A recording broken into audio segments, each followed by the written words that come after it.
திருச்சி அதவை மேலப்பேட்டை ஸ்ரீ ஆதிசக்தி மாரியம்மன் கோவிலில் 3ஆம் ஆண்டு தேர் திருவிழா வெகு விமர்சையாக நடைபெற்றது.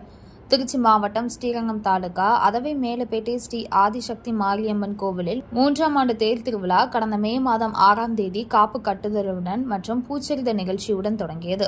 அதனைத் தொடர்ந்து 12ஆம் தேதி 2ஆம் பூ போடுதல் நிகழ்ச்சியும் 19ஆம் தேதி 3ஆம் பூ போடுதல் நிகழ்ச்சியும் நடைபெற்றது.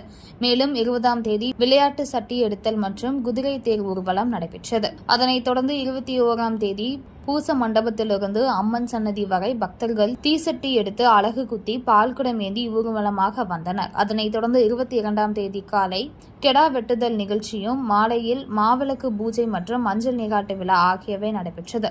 அதனைத் தொடர்ந்து ஸ்ரீ ஆதிசக்தி மாரியம்மன் கோவில் விழாவில் முக்கிய நிகழ்வான தேர்பவனி ஊர்வலம் வெகு விமர்சையாக நடைபெற்றது. இதில் ஆயிரக்கணக்கான பக்தர்கள் கலந்து கொண்டு தேரை வடம் பிடித்து இழுத்து சென்றனர். மேலும் இரவு கம்பம் ஆற்றில் விடுதல் நிகழ்ச்சியுடன் கோவில் திருவிழா நிறைவடைந்தது. ஸ்ரீ ஆதிசக்தி மாரியம்மன் கோவில் திருவிழாவிற்கான ஏற்பாடுகளை கோவில் நிர்வாக பொதுமக்கள் ஆகியோர் சிறப்பாக செய்திருந்தனர். இந்த திருவிழாவில் ஏராளமான பக்தர்கள் கலந்து கொண்டு சுவாமி தரிசனம் செய்தனர்.